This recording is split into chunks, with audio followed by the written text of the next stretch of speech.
गजब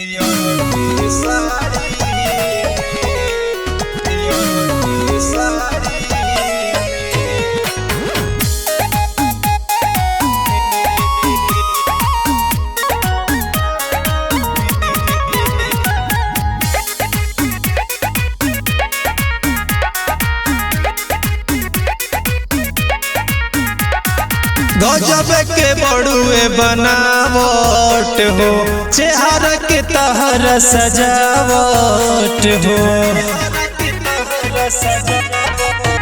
अरे गजब के बड़ुए बनावट हो, चेहरा के तहर सजावट हो।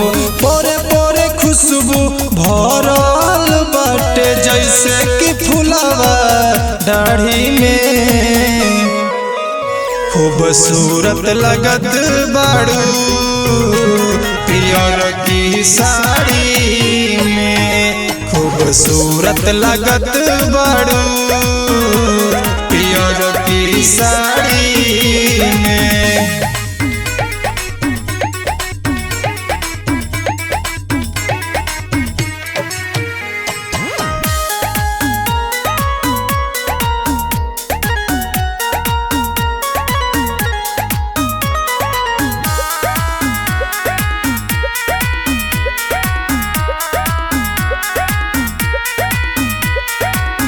कौनो कमी तहरा में ना कैले भगवान हो, धरती पर भेजले बड़े जैसे कि चांद हो।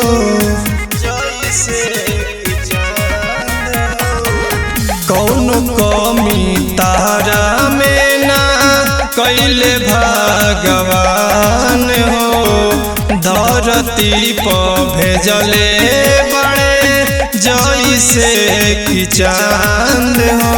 सौ से शरीरिया छेकले बाटे जैसे कि कब्ज के वाड़ी में।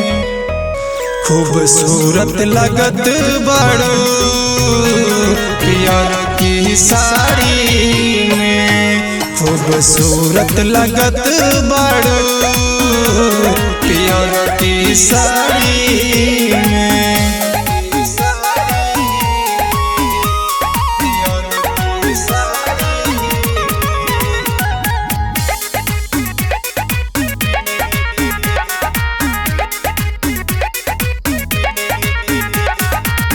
गजब भगवान जीवा नौले बाड़लू के हो, मंज चुलबुल आंसू के धारौले बाड़ू के हो।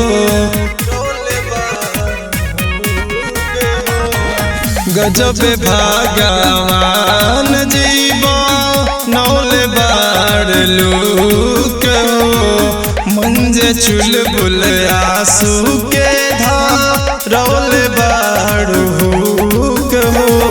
मिसरी मीठ बोली मधु चुवे तहरा बाणी में। खूबसूरत लगत बाड़ू पियर की साड़ी में, खूबसूरत लगत बाड़ू